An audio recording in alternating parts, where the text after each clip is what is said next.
What's up guys, it's Will here back again. And for today's video, I wanna go over 14 overhyped, overrated Hot Toys that the community have crowned as darling figures that the community is very happy with, that I feel slightly disappointed with. These are my subjective opinions, so please don't get too upset with me. If the comment section is the place you wanna be, please let me know. If you feel you disagree with my takes on any of these figures, if you have these figures and you love them, please feel free to continue to love them. These are just my opinions because I feel like they're a little bit disappointing in one way or another, and I want to share my thoughts with you guys today. If you like this type of content, make sure to click the like button, subscribe to the channel, and click that notification bell down below so you're notified when content goes live here. We're jumping in straight away with number 14. This is the Guardians of the Galaxy Volume 3 StarLord. Now, this figure is undeniably includes a very good head sculpt, the best Chris Pratt head sculpt that Hot Toys has ever produced. I do think this is a figure that a lot of collectors will probably continue to buy and get, in their collection and be very happy with, just because it is a great head sculpt. But my problem lies in the fact, not with the head sculpt, but the suit.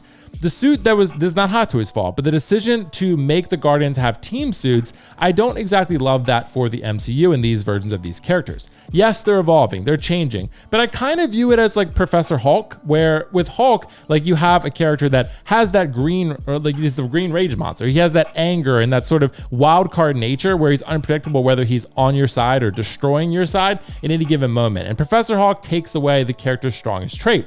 And StarLord, I feel something similar. He's a little bit more of an outlaw. He has a team, he wants a family, sure, but having him so formal and so team oriented, it feels kind of a little bit different to what I feel like StarLord should be in this universe. Yeah, he loves his team, but the team suit and being so formal and overly classy, like I don't know that fits the character the way I view him. I like the outlaw rogue look that loves his friends and family and is willing to die for them, but at the same time, the team suit, it's a little bit much for me personally. It is a well-tailored outfit. It is a cool looking suit, but I just feel like Volume 2 and Volume 1 StarLord are a little bit more iconic. They have cooler outfits. They're more dynamic in the presence they offer.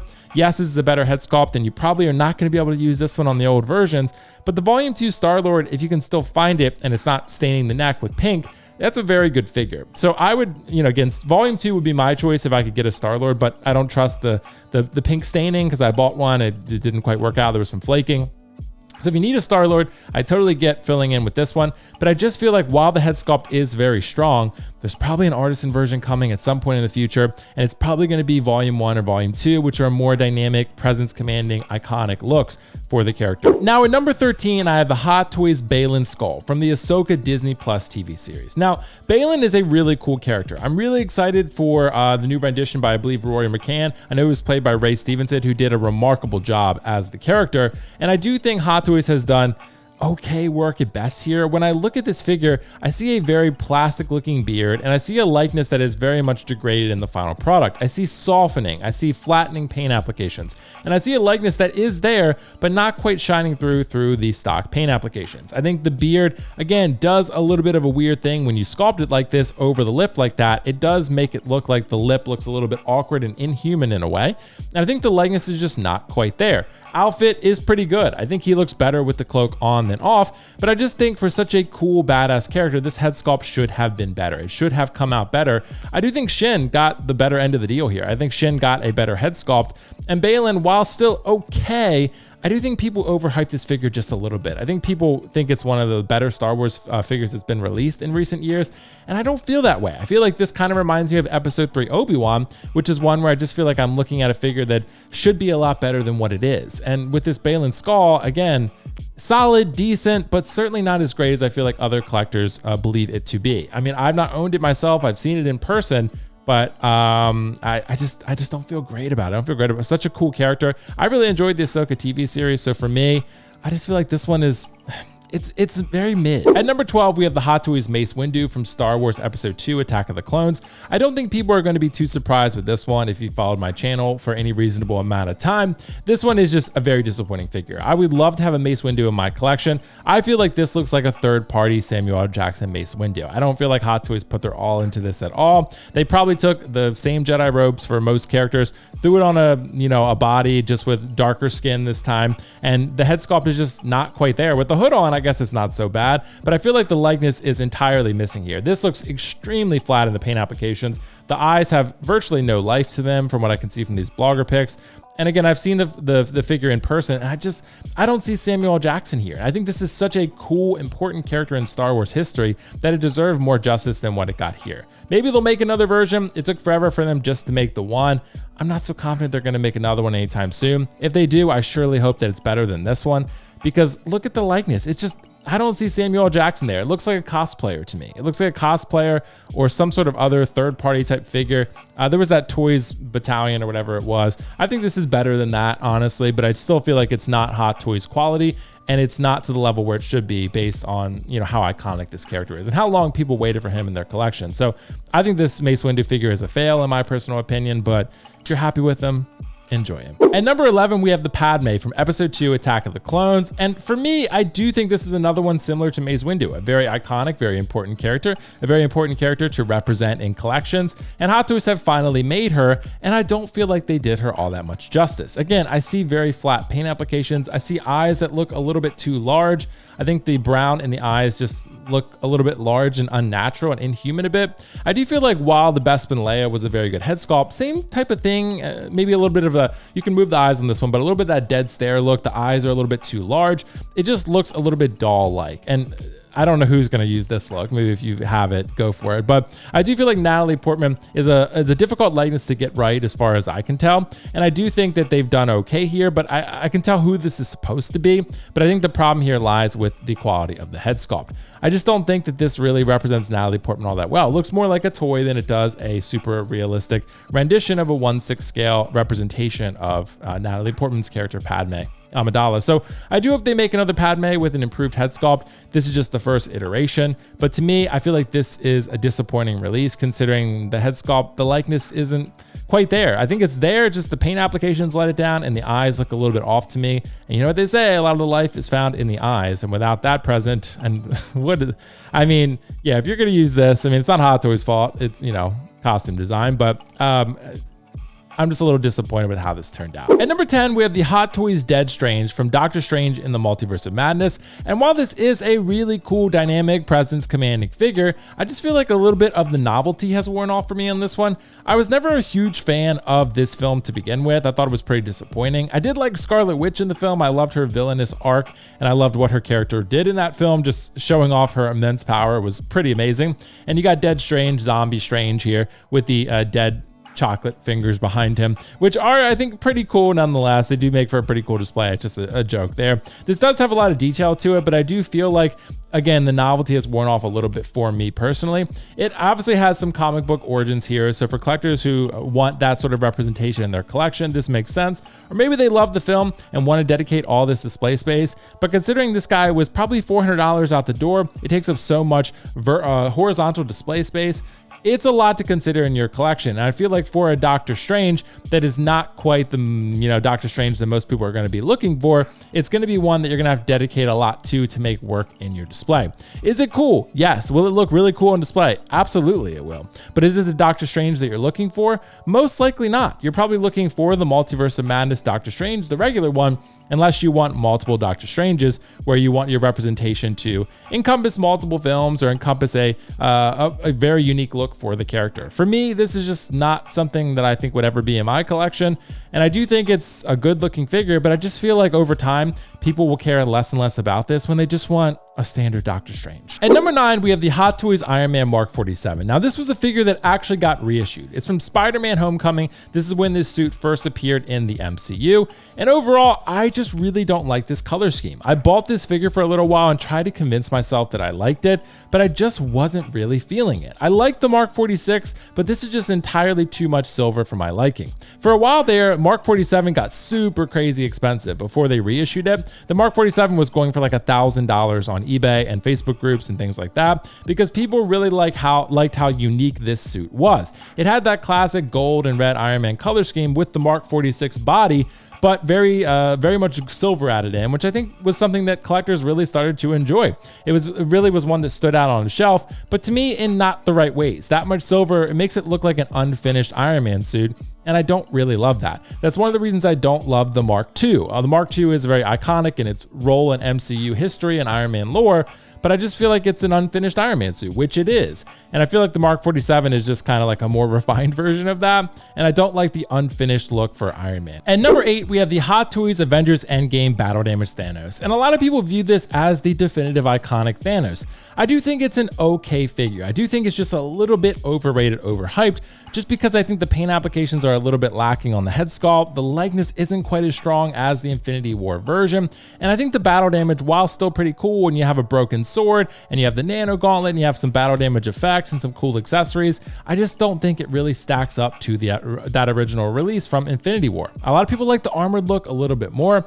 Again, they like the battle damage effects. I think this head sculpt looks a little bit awkward. It's when Thanos was defeated by the Avengers and he looks sort of stunned, shocked, things like that. But I don't feel like that head sculpt truly translates to 1/6 scale all that effectively. He just looks a little confused. It's just a little bit awkward. It has to be just the right pose for that figure, that head sculpt to work. And while the battle damage effects are okay, I just feel like there's a lot with this figure that is good, not great. And I wanted it to be a little bit better. I do think, again, he doesn't even fit on the display base, which I found hugely problematic when I had this figure. I bought it from Pop Culture. Try to put him on the stone base. He doesn't even really fit well unless you have him in the standing leg up pose. It's the only way to get him to fit right. And I just hated that. I was like, Jesus, I didn't like that at all. And this one works because he doesn't have the pole in, doesn't have the crotch grabber. If you put the crotch grabber in, it doesn't quite work so well. And the nano gauntlet, again, battery light up effects, which are a lot of old figures. Can't hold that too much against them. I'm not saying this is a bad figure. I just feel like it's a little bit overrated when there are other versions like Infinity War, which I feel like are very iconic and superior figures and superior representation. So while this battle damage version is cool, I just feel like it could be better. So I may shock the world with number 7 here. At number 7, we have Grand Moff Tarkin. So Grand Moff Tarkin is a figure that is not going to be done again anytime soon, most likely. Maybe when they revisit the A New Hope line in the next 2 years, this figure could get remade. If now would be the time, I think that would make sense. But for me, I do think Grand Moff Tarkin is a little bit overhyped. The head sculpt on this prototype was pretty much perfect. The final product did soften a little bit. However, I cannot find the blogger photos. I can't find them out there anywhere. With older figures like these, it's more difficult to locate them on Facebook.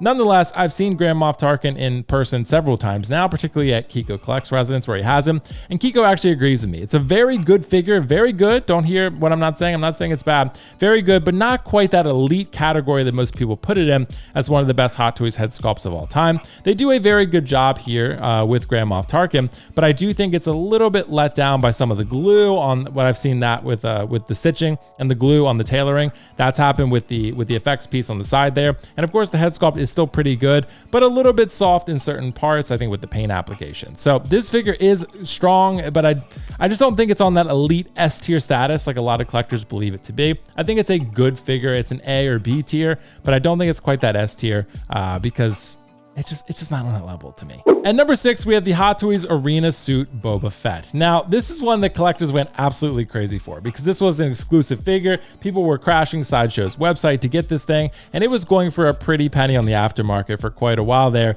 It's pretty much an all black weathered Boba Fett, which is pretty cool, but I think it takes a lot of the personality away from Boba Fett, which I ended up not liking over time. I ended up like really not liking it in the beginning. Then I kind of came around to it. I was like, okay, it's kind of cool. Then I came back full circle and said, okay, I'm not really feeling this one as much. I love the green color scheme with the original Boba Fett, and I do think that gives him so much personality as a character. And when you remove that and paint him all black with this chrome shiny or whatever they've used here, I feel like that takes a little bit of the personality away and makes him a little more niche and I guess one tone, so to speak, instead of having more dynamism to him, which I feel like, again, is part of the allure and mystique of Boba Fett. The color, the armor, what do you know about him? He's mysterious, but now he's just all black and I don't know. It just doesn't quite hit the same way for me. So for me, kind of more of a niche figure. I get that, but I just feel like people overhyped it just a little bit. At number 5, we have the Hot Toys Director Krennic. Now, what you're seeing on your screen right now is the prototype, and it was a very good head sculpt. But I do want to show you some photos that a fellow collector posted on Facebook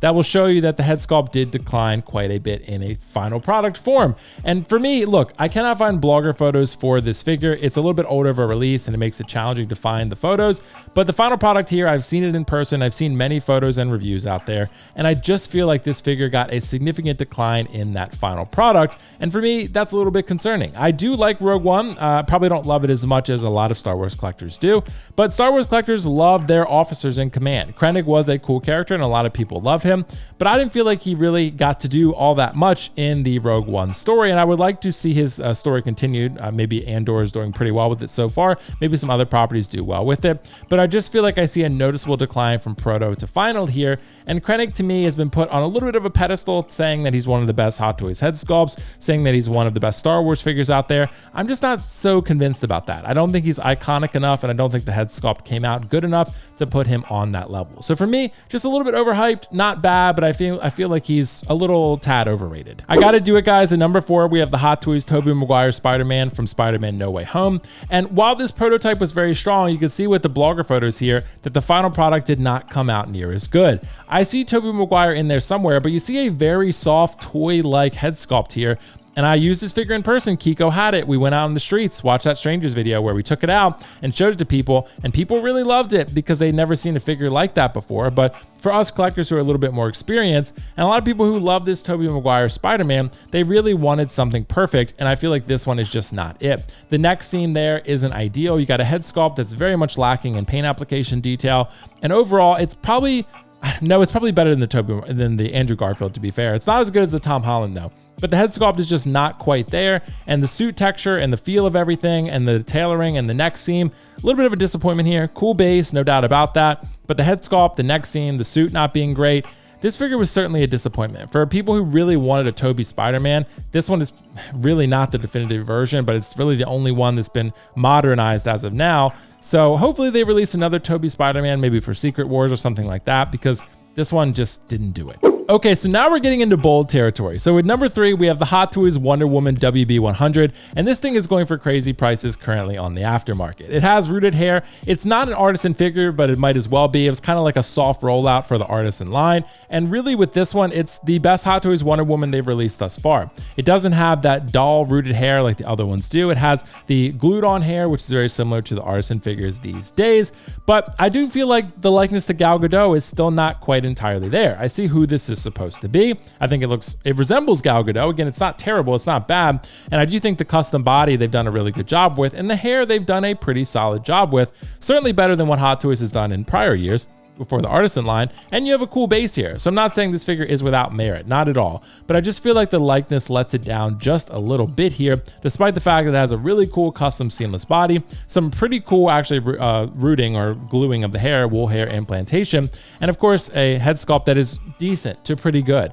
I just feel like for the prices that people are paying for this and where they put it on a pedestal right now, I feel like it's not quite as good as it should be. The likeness is solid. It's the best Wonder Woman out there right now, but what happens when Anart announces theirs and it's way better? What happens when Hot Toys makes a BVS Wonder Woman that is way better than this? Which will happen, I promise you. And then this one's going to shoot down in value. So right now I feel like it's being a little overinflated just due to the market demand for Wonder Woman and the lack of options available for her. So good, but not quite there. At number 2, we have Hot Toys Qui Gon Jinn from Episode 1, The Phantom Menace, and I do think the prototype head sculpt was pretty solid here. It was a pretty good head sculpt, not quite Liam Neeson, but good for its time. I think it could be certainly improved if they decide to make another version, have another crack at it, which they certainly could, but I do want to show you, at least from another collector, a fellow collector, what the final product came looking like, and I do think you see a significant downgrade here. Again, you're seeing softening of paint applications, a lack of detail and texture here, and I think overall, the head sculpt certainly declined. There are no blogger photos that I can find right now.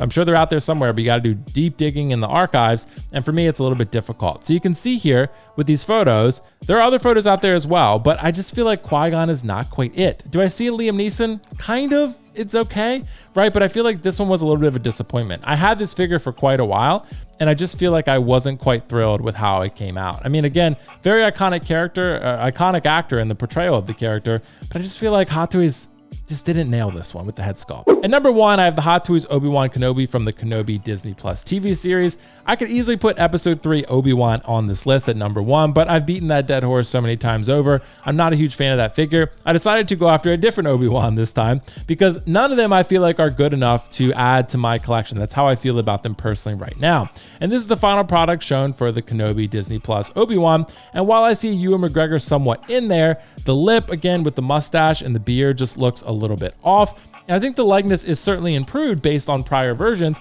but Hot Toys is just not quite there. They have a very difficult time nailing Ewan McGregor, and this one is a step in the right direction, but still a step nonetheless, and not quite a final product solution. So you have a decent enough head sculpt here. Tailoring is pretty decent enough. The base is pretty cool with the rocks, but to me, it just looks awkward. The lip thing is still a problem. I don't know how they're going to fix that, but either way, with these beards, they got to find a way to make it look a little bit more natural. It looks like he has no upper lip, and it's a bit of a problem. And the likeness, I feel like, isn't quite there. This is improved from the prototype they showed for this figure, no doubt about that. But still, I see Ewan McGregor in there somewhere, but it's not quite there. It's like Mark Hamill, Tom Hiddleston, Sebastian Stan, some of the likenesses they've struggled with that they've improved over time. This Ewan McGregor is certainly one of them. A good, decent head sculpt, but certainly not great. And people consider this to be the best Obi-Wan figure out there right now. I'm just not so sure that there's any really great one, honestly. And this one is just disappointing to me. I was hoping this would be the Obi-Wan I could get in my collection, but this still ain't it. Thank you so much for joining me for another video today. If you like this video, make sure to click the like button down below, subscribe to the channel, and click the notification bell so that way you're notified when content goes live here. As always, I appreciate you guys being here with me, but just remember, these are my subjective opinions. These are not objective factual statements. I believe these figures are a little bit overhyped, a little bit overrated, but that's just my opinion. If you have them and you enjoy them, please continue to love them. Form your own opinions, take mine, consider them input, but consider them not gospel in no way, shape, or form. Are they? It's just my opinions that I'm presenting to you guys. So thank you so much again for joining me. Enjoy the figures that you have in your collection. Make sure to comment your thoughts down below and let me know what you're feeling. Will.Foxification on Instagram. Make sure to follow me there. Check out the tons of content I have on my channel as well. Guys, thank you so much. I will catch you in the next video. Peace out. See you later. Bye.